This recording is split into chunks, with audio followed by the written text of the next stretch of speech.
Hello friends, ఇవాళ నేనైతే శామగడ్డ పులుసు చూపిస్తున్నా.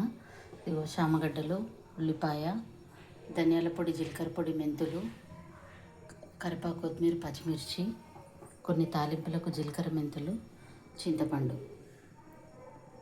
ఇప్పుడు ఫస్ట్ జీలకర్ర, మెంతులు తాలింపులు వేసుకుందాము. అవి చిటపటలు ఆడుతున్నాయి కదా.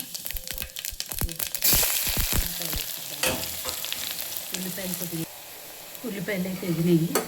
ఇప్పుడు కట్ చేసి పెట్టుకున్న పచ్చిమిరపకాయలు, కరివేపాకు, కొత్తిమీర వేసేసుకున్నాము. ఇది కూడా కొద్దిసేపు వేగాలి. పచ్చిమిరపకాయలు వచ్చి కాటు పెట్టుకున్నా నేను. ఇలా రెండుగా జీరలేదు, మిరపకాయనే కాటు పెట్టింది. ఎందుకంటే పులుసు కదా ఇది, మిరపకాయలు కూడా మంచిగా ఉడికితే మంచి టేస్ట్ వస్తుంది. ఉల్లిపాయలు అయితే మంచిగా వేగినాయి. ఇప్పుడు మనము ఇలా పసుపు వేసుకుందాము. అల్లం వెల్లుల్లి పేస్ట్ కొంచెంసేపు కలుపుదాం. మనకి కొద్దిగా వేగాలి కదా.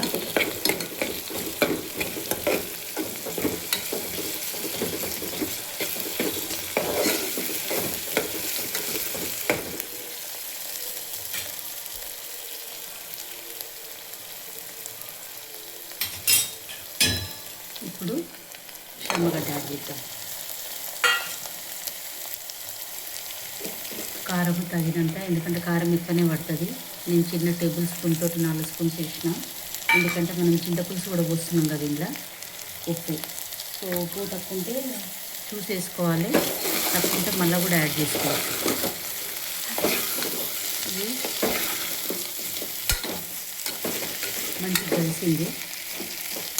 దీంట్లో మనము డైరెక్ట్ చింతపులుసు పోసుకుందాము, ఎందుకంటే కుక్కర్లోనే కాబట్టి ఉడికిపోతుంది. నేను ఆల్రెడీ చింతపండు పులుసు తీసి పెట్టుకున్నా.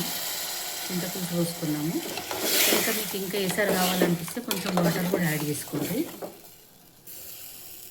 చింతపులుసు పోసిన తర్వాత నాకైతే ఇది కరెక్టే అనిపిస్తుంది. ఇప్పుడు మనం కుక్కర్ లిడ్ పెట్టేసేద్దాం.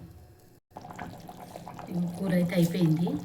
శామగడ్డ కూడా చెక్ చేసిన నేను, ఉడికింది. ఇప్పుడు మనము ఈ మసాలాలు వేసుకుందాం. మనం లాస్ట్గా వేసుకున్న తర్వాత ఒక 2 శామగడ్డ కూడా ఉడికింది, చెక్ చేసిన. ఒక 2 మినిట్స్ మనం మసాలాలను మంచిగా పులుసులో మరగనిద్దాము. ఇక శామగడ్డ పులుసు రెడీ. ఒక 2 మినిట్స్ తర్వాత స్టవ్ ఆఫ్ చేసుకొని చపాతీలలో, అన్నంలో తింటే చాలా బాగుంటుంది. సో మీకు ఎట్లాగో నచ్చుతుందని నాకు తెలుసు. Like, share, subscribe. బాయ్.